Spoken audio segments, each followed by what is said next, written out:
Okay, so this is the great thing now. Well, let me see.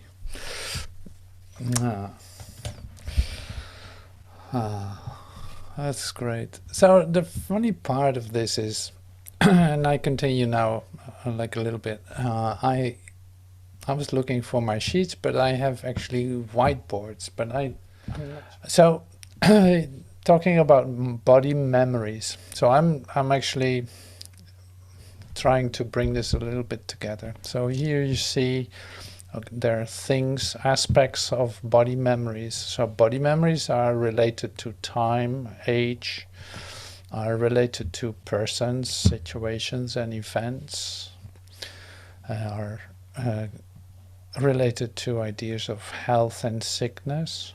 So it has everything to do with a body, and the body is a part of the, say, conceptual mind. That's what you see here, like the conceptual mind. And this conceptual mind is an aspect of what you see below here. That's the consciousness. So the conceptual mind is like a frame of reference that I put here in a white center with all these aspects in it. Time, age, place, all that. Health, sickness,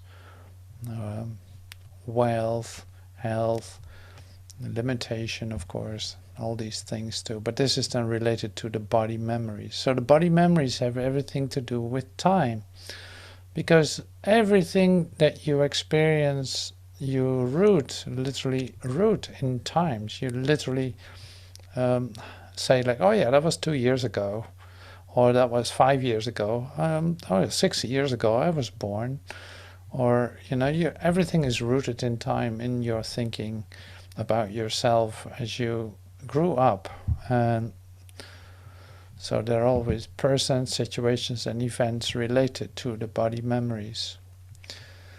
So why do I share this?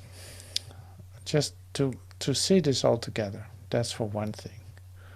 So I'm going to share another one with you. See if I can. It's a Everybody's great like, theme. It's a great theme because everyone in this transformation will encounter it. Like whether you step out of a relationship where everyone suddenly has like, why are you not playing with us? Why are you not doing the same thing as you always do? Why do you need to do yeah, it differently? Well, that is really like a part of the process that you learn to deal with that, because it all stems, yeah, it all starts in one idea in one place, and that's your center. There's nothing outside of you. So but that's easier said than done. It's a matter of practicing that, but also remembering it in the moment that you need it. So I want to say park that right here, and yeah, all right, no problem. continue, because I want to share one idea that is very hopeful. Okay, thank you. Thank you. One idea that is very hopeful, and that is this one. It's like, okay, so we have the split mind idea, we got that. It's like the objective mind, the objective ideas about ourselves.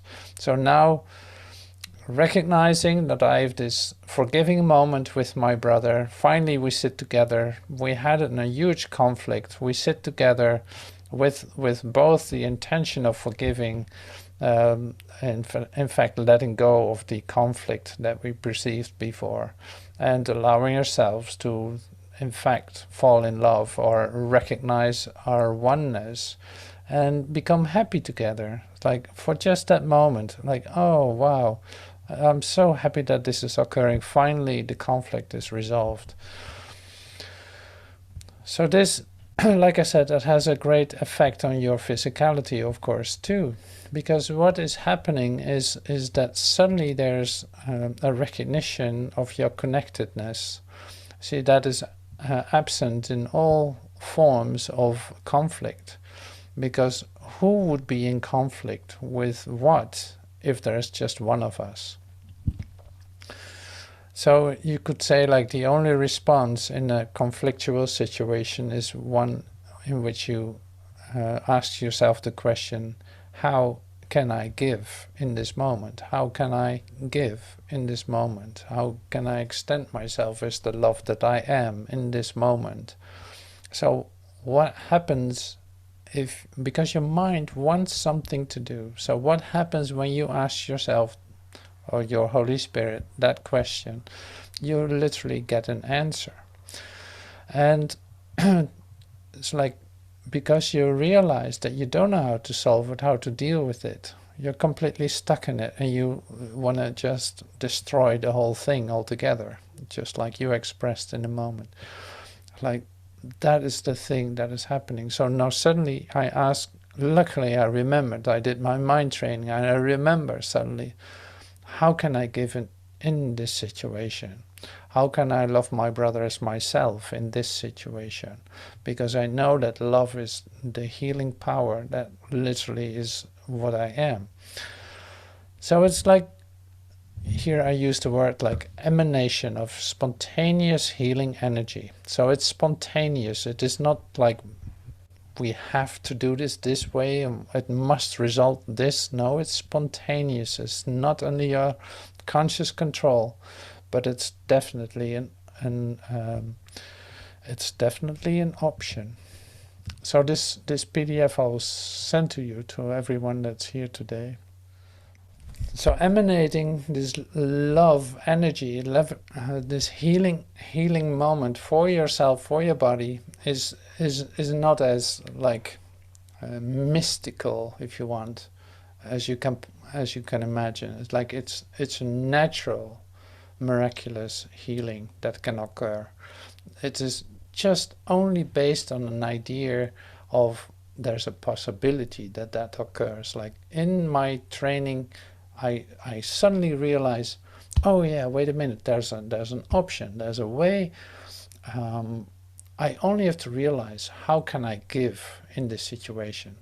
My mind, and this was the thing I wanted to share, like my mind wants something to do. It loves doing things.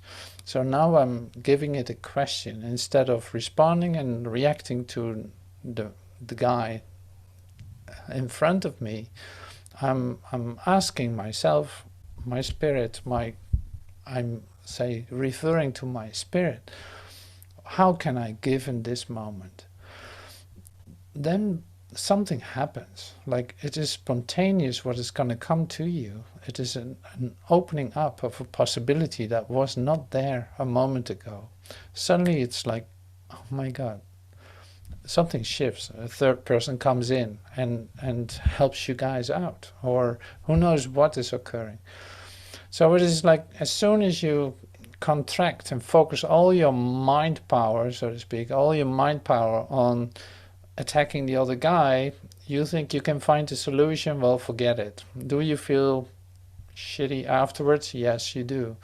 Do you feel like a hangover afterwards? Yes, indeed. So it's like poison to your whole system. It slows down your whole physical system and frequency goes down like I don't know what. And you live in an idea that there's no solution to it. So this is a perfect expression of everything that we went through this meeting.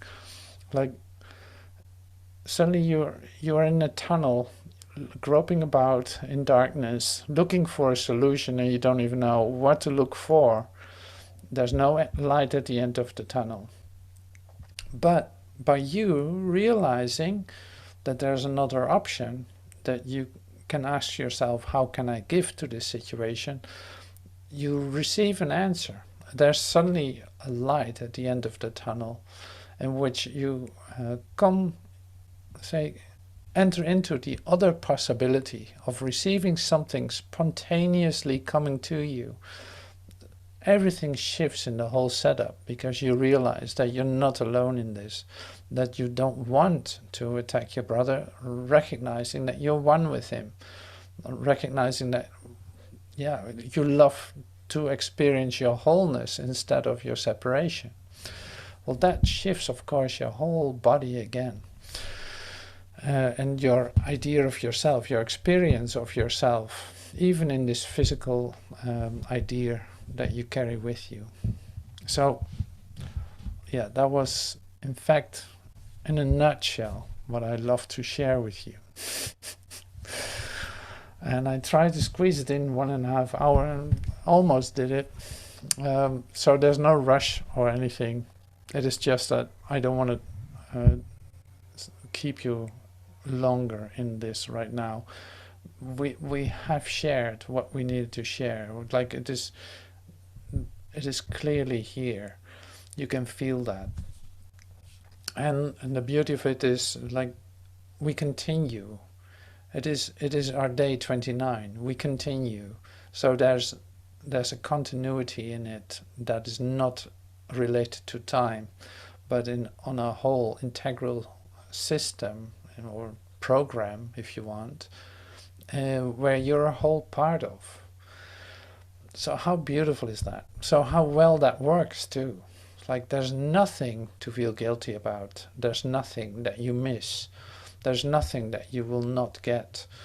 Like all of this is taken care of if you just stay with this, if you just stay with yourself, with your stillness, with your taking time for the spontaneous emanation of light and love into your consciousness, allowing the shift to occur from your physicality into a spiritual experience of yourself. Say being open to the miracle in every situation, seeing that there's literally there's no exception to the love, our healing power, the love of God. Anywhere where I go, it is right here. It is always with me. It is complete and whole. All right, so with that I pass. Thank you for your attention and your endurance and your perseverance and your forgiveness and your love and your light and your joy. Thank you for everything.